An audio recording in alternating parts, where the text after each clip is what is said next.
Hands up! Hands on the fucking... Get your fucking hands up, I'm gonna shoot you. I will shoot you. Hands up! Sir, I beg of y'all. Oh, she's still breathing. She's still breathing. Let's go, let's go. Today we'll delve into some startling encounters that kicked off as ordinary calls but rapidly morphed into tense situations filled with disturbing implications. Just like the first officer who pulled over a car for a routine traffic stop, but little did he know that would change everything. Sir, I beg of y'all. On August 8th, 2022, Oconee County Deputy Devin Blair stopped a car for having an expired registration. She was unaware that the driver, Mohammed Bilal Al-Amin, was wanted by Atlanta police for a murder warrant linked to the 1994 shooting of his friend, Jaffred Tucker. Here's how the arrest unfolded. Unfortunately, I'm gonna have to place you into custody today, okay? You're gonna have to go down to jail. Oh no. You gotta get booked in, they're gonna take your fingerprints and picture, and you'll get a bond. But because you're driving on suspended license, you gotta go down to jail. Sir, I did not know. I have children, I have a sick uncle, and I run the household. I got you. No, I really we don't have a choice at this time. Please so we're put placing you in Auntie. arrest. Go ahead and turn around and put your hands on your back, please. Please put Auntie. Ray Sechem, the false alias he provided to the police, wasn't pleading for his family. He was terrified of the truth those fingerprints would expose. No, I swear to you, I'll walk away from my car. So we're gonna walk you back to this other car. Please, sir. So we're gonna walk you to my parents' car. Come on. Sir, please, my aunt is old. She's 80 years old. Sir, please. This is emotional blackmail at its finest. Sir, I have a child at the house that they cannot take care of. What all do you need out of your car? Sir, I beg of y'all. I will not touch my car. You can take my keys out. What he's really trying to convey is, please don't arrest me. I'm wanted for murder. My son is there. He's only 13 years old. He does not know what's going on. This is. Imagine using your own son as a pawn to escape a difficult situation. I just have to go by what the law states, okay? But I don't even let you get here. My son and my son. Yeah, absolutely. I'm not from around here. I'm helping my family. And I believe you. I believe you are helping your family. But I have, at the end of the day, I have a job I have to do. I'm not trying to fight you. And I appreciate you being cooperative, okay? This man lived nearly 30 years of unearned freedom, but the time had come for him to face the consequences of his actions. Ultimately, Mohammed Bilal El-Amin was arrested and sentenced to prison, allowing the grieving loved ones of Jaffred Tucker to finally find some peace. But as one chapter closes, another unsettling story begins. On August 16th, around 7 p.m., concerned neighbors called in reports of a woman screaming. The Louisville Metro Police Department quickly responded and entered the residence to investigate the alarming situation. Here's how the entire ordeal unfolded.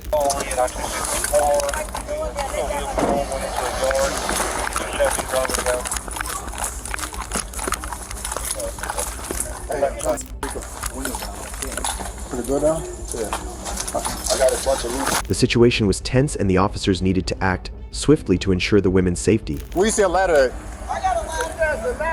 The woman, identified as 37-year-old Joanna Wilson, kicked out a second-floor window and began screaming, alerting the officers. With no direct access, one officer quickly grabbed a ladder. Is anybody else in there?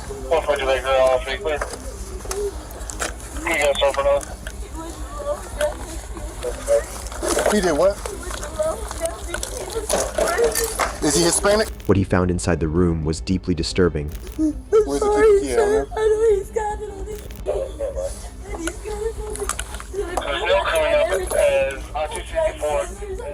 But there's no one else in here, right? No, you can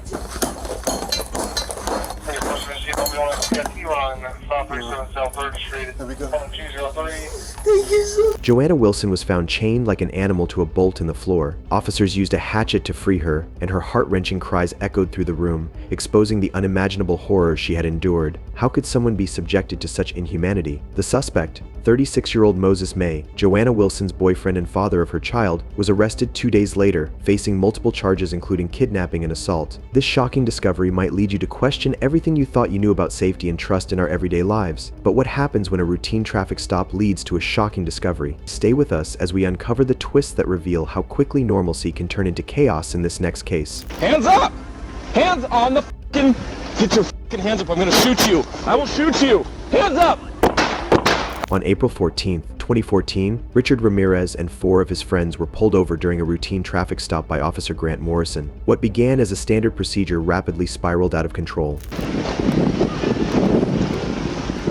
Hands up! All 4 of you, hands up! From the get-go, the officer gave a straightforward command, one that should have been simple enough to follow. What were you doing? Why are you moving your hands around so much? Making me nervous, man. Who are you? Something about this situation just wasn't sitting right with Officer Morrison. Each threat carried weight, and the stakes were rising. What would happen next? All of you put your fucking hands up right now on top of the seats. How hard is it to follow a simple order? Hands up! Hands on the Get your fucking hands up, I'm gonna shoot you. I will shoot you. Hands up! Hands up! Hands up! I will shoot you again, hands up! Hands up! You fucking move, I'm gonna shoot you, get on the fucking ground! Get on the ground! Things take a chilling turn as Morrison's instincts kick in, and he fires. You didn't do nothing. Get down! Get down! Out of the car, get down! Out of the car, get down now! All of us? Richard, get out of the car and get on the fucking ground now! All of you keep your fucking hands up now! Back left, take the back left out! Take the back left out! Out, now! Were they really that thick-headed or just unwilling to obey? I got him covered if you want to cuff him. Yeah. You're being detained. Even after such an intense showdown, Morrison remained composed, showcasing remarkable professionalism. Driver, get out now. He doesn't even have a weapon on. Come out. Come out. Back to me. Back to me. There's an ambulance here for my friend. Back to me. Back to me. Back to me. Despite not having a weapon, Ramirez should have obeyed the officer's commands, given his history with the police. I don't know if he's got a gun or not. He kept reaching down for his left side, though. Ramirez's refusal to follow a simple order only escalated an already tense situation. While this case ended abruptly, the next one takes a surprising turn that will leave you questioning everything. Oh, she's still breathing. She's still breathing. Let's go. Let's go. On January 8th in Fairborn, Ohio, a 911 call came in from Rabia Mubali reporting her young daughter was unresponsive. When first responders arrived on the scene, they were shocked by what they discovered. Yeah, good.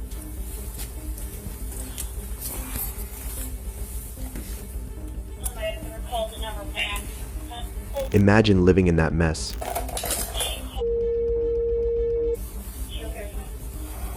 Oh, she's still breathing. She's still breathing. Let's go. Let's go. You can hear the relief in the officer's voice as he realizes the little angel is still breathing. She's still breathing. Get a light.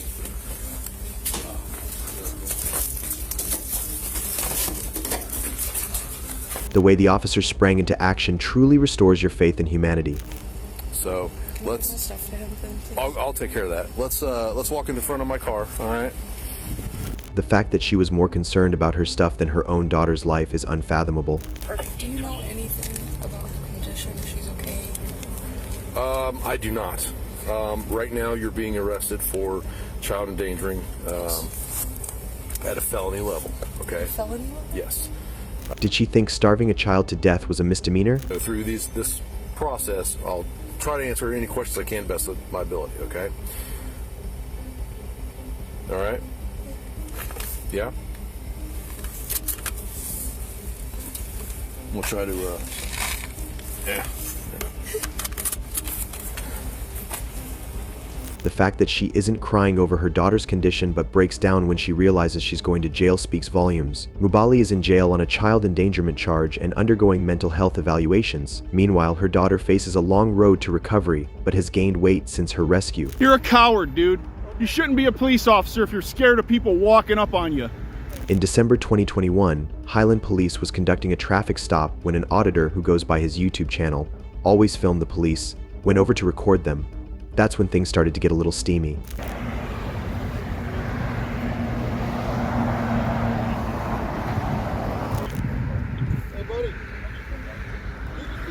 Hey, I don't need your directives. I'm not committing a crime. Stay away from me. Don't walk towards me. Stay away from me. No. You don't get to pick where I stand in public, buddy. Get away from me. No, then I'm gonna search you for weapons. I don't know. Oh, get away from me, you coward. You coward. You ain't gonna search me for nothing, buddy. You can tape, but go down the You don't tell me where to go, Streeback. Get away from me. Go over there with your buddy. You see how he's smart enough not to say nothing to me? You see how he's smart enough not to say nothing? The officer clearly didn't expect to face someone who knew the law better than he did, and things were about to take a turn for the worse. But you're dumb enough too, right? No, I'm not. Yeah, you are. You don't have to ask me nothing. Back up, man. No, I'm gonna stay right there. Good. Stand right there. I mean no ill will or intent towards you. Go do your job. Okay, I just asked you to step away. I don't care what you asked. It's not a law, buddy. Is that a law? You're a law enforcement, aren't you? Thank you. I don't know what you are doing or planning to do or not. I'm standing here with the camera in my hand, genius. Well, I can stand here just as you can stand there then. Yeah, well, I didn't say you couldn't stand there. I didn't try to tell you to go somewhere like you did me, jackass. Yeah, I got freedom of speech too, by the way, buddy. Yeah, I know you know, and you look at your disdain towards me because you can't stand it. No, it's because Yeah. it's proper, that's all. Proper would have been leave me alone when I walk up to you. That's would have been proper. While most officers ignored the camera, one decided to intervene and let his ego take over. What followed was a complete grilling, and the auditor was just getting started. Always trying to tell people what lawfully they can and can't do. I said you could tape, just scoot it down. I don't need your permission though, that's where you're wrong. Giving me permission to tape, I don't need it from you. The Constitution of this great place gives it to me. So, hey, here's another law in Indiana. I'm not yelling at you. I'm asking you to quiet down. Stop screaming and yelling. Bud, I can protest anywhere I want and be as loud as I want. You're right, you can protest. Exactly. So let's be quiet now, sir. Okay, stop screaming and yelling. Number 63. Stop This is my normal voice, buddy. Okay. This is my normal voice. So this is Officer Streebeck, number 63. He's from Griffith. Do not walk up He's on a me. moron. Do Then not we walk got up number on me. 9. Giving you a legal lawful directive. Do not walk up on these guys.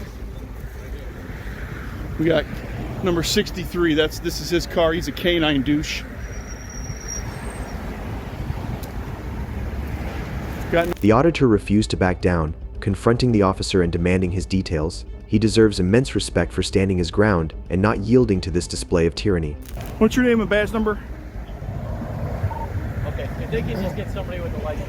I already know who you are. You don't need to identify yourself. Just don't walk I don't. up on us. I'm not telling you again. Don't walk up on us. Notice how this guy's not saying nothing to me. Because he's on the radio, He's man. not saying nothing to me, bro. But you keep on talking. I know you're not. I would never be a pig. Okay, that's fine. Never in my life. You're very disrespectful for no good reason. So are you by telling me what to do as soon as I walked up. You should have shut your mouth. You should have shut your mouth and you wouldn't have had this. All right, man. Just keep walking. I'm going to stand right here, buddy. You don't walk up on us. I don't know anything about you. So don't. You're a coward, dude. You shouldn't be a police officer if you're scared of people walking up on you. Coward. You're going to be all over the internet in about an hour, buddy. What a coward, man. The officer surely seemed to learn his lesson, as he didn't dare to speak until the traffic stop came to an end. Our tax money pays for? Don't walk up on me. Don't walk up on me. It's you, buddy.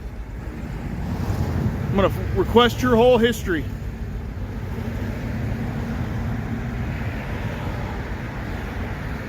The bully cop was owned quite badly, and would surely remember this interaction for a long time. I don't know. That's called private property. You can't. That's private property. Come here. What it says over here? The outside, if you like. What does it say? In February 2024, Siberian Tiger, a First Amendment auditor, was out on the street when he saw 2 police cars parked outside. As he began recording, a cop came out. Who are you? Huh? Who are you? I don't know. What are you doing? You don't know who? Are you taking close-up pictures of the inside of the car? You can't do that, okay? Says who? It says me. Who are you? I don't know. Well then, Okay, you get can't lost. You cannot be taking pictures of the inside of these cars. Watch me. You cannot be taking pictures of the inside of the cars. Who are you? Who are you? Who are you? Who are you? You come over here all big tough guy? Hey, you can't be taking pictures inside the Says car. who? It says me. It's a police car, okay? And you, who are you? I'm a sergeant, okay? I'm a supervisor, Yeah? okay? Yeah. And you can't be here you doing can that. get lost. It doesn't work that way, my friend. How does that work? Hey. Together with the sergeant, the officer showed an unexpected ignorance of the law. As the interaction progressed, the officer started acting more aggressively. You're gonna get in my face like this? Go find something else. You think you're gonna intimidate me? Who's intimidating you, man? Then what's the problem? I don't know. I'm wondering what the problem is with you. You came over here all tough guy. I'm wondering what the problem is with you. There was no problem. What am I doing? You can't be taking pictures. Says who? Says me. What law? I don't know. Exactly. So get lost, tough guy. It doesn't work that way. Well, how's it gonna work? Why don't you call your bobbies over here? Why don't you call your lieutenant? No. Other sergeants? You show me out in front of the precinct with Yeah? taking some pictures of inside of the police. Dumb guy. I'll take it. What a dumb guy. Taking pictures of the inside of the vehicles that are public property. I'm on a public sidewalk taking pictures of everything that is open, visible from my eyes, okay? Which is First Amendment protected activity, and the tough guy shows up here and tells me I can't take pictures. The auditor was well versed in his rights as he was only taking pictures of cars that belonged to the government. The sergeant, however, ignored this and called for backup. You too? You want to get on my case too about taking pictures? I'll be out at Watson? And you? Dude. Words? Edwards? Yeah, something like that. Yeah, something like that. Okay. What are you doing taking pictures? What am I doing taking pictures? What's the problem taking pictures? Of the inside of the vehicle from the computer. What law is that? What am I breaking? I don't know. That's called private property. You can't. That's private property? Come here. You can't. Come here, Sergeant. You can't take a picture. Come here, Sergeant. Come here. Come here. I'm good. What it says over here? The outside, if you like. What does it say? I don't know. What does it say? Tell me. You don't know how to read? Any of you guys know how to read? What's your goal, sir? What do you need today? I was minding my own business. This guy comes over here, gets in my face, and gives me unlawful. Sadly, the sergeant's attempt backfired quickly, humiliating him in front of everyone. Sir, can you understand why we may be... I don't need to understand anything. Well, I'm going to explain why he was concerned. Why? So we could be concerned that somebody is targeting our police vehicles or is looking inside there to see confidential information on the screen or in other things. Okay. And so this is a reasonable. Whose responsibility to protect confidential information? It is reasonable. Whose responsibility? It's reasonable Great. to ask. Is it your responsibility to protect confidential information? Sir. Exactly. Exactly. So next time when a law-abiding citizen inspects his own property, It's your property. and you're my servant, that's my property. Everything that's on you, my property, except your personal effects. Okay. This building, my property. This vehicle, my property. You all, you, every one of you work for me. I tell you what to do, I tell you how to do it, I pay your wages. Is that right? Leaving their computer screens on inside the car was a grave mistake made by the officers. The auditor used this opportunity to teach the officers a lesson. Get on my case. Being a law-abiding citizen, quiet. I'm not talking to you. Okay. Quiet. When I'm a law-abiding citizen and you get in my face and you start threatening me and you call your bobbies out here, assuming that I'm a criminal because you intend to do something against me, guess what? What are you going to do? You're going to get a piece of my action. What are you going to do? My freedom of speech. Now you're All of committing us crime. have a Now lot of you're things we need to do. Get back to your job. I didn't call you. Everywhere. I didn't call you. We're here until Who called you? are not here. So Who what's called going you? on? What do you want? Who called you? Your Who called you? situation, your scene, your level of engagement Yeah? is going to make the police be here. And I do think that's your goal. I literally think what you are doing is trying to create a scene to get police attention. To Ask record her. it on Ask camera, her. I was walking to down. I record it was on a walking camera, on a sidewalk. and have this I interaction was walking be on a useful to sidewalk you very online, quietly on a YouTube channel. Whatever you think. So whatever your goals I don't care are, what you think. I want you. Immediately, the police realized that this person knew more about the law than they had thought, and they finally gave up and went inside. So I think that's important. This is how you can end this. What do you need? Go back to your job and mind your own damn business. You need to not point your camera inside of police vehicles and record information off of our computers. According to whom? Don't do it. According to whom? That's it. According to whom? Sir. What law is that? Okay. What law is that? Give me an ORS code that tells me that I am not lawfully allowed to look at anything that my eyes can see on a public sidewalk. Okay. What law is that? We are going to leave, and we understand that you are not going to point inside of cameras unless and I'm breaking the off law. Computers. You can take your orders. You stay and on go to public hell with property. them. You stay out of a roadway. You understand? You stay out of the roadway. I'm protesting at this point, so I will stand wherever the hell I want. Have a good day, sir. Get lost. The harassment eventually stopped, allowing the auditor to keep recording. This incident shows how little the law enforcement officers know about the law they are supposed to protect. While this case is undeniably heartbreaking, it's just the beginning. We have many more gripping stories lined up for you in our upcoming videos, each revealing the complexities of human nature. Please consider showing your support by liking this video, and also make sure to subscribe and stay informed about future cases like these. Also, if you enjoyed this video, check out the next video here.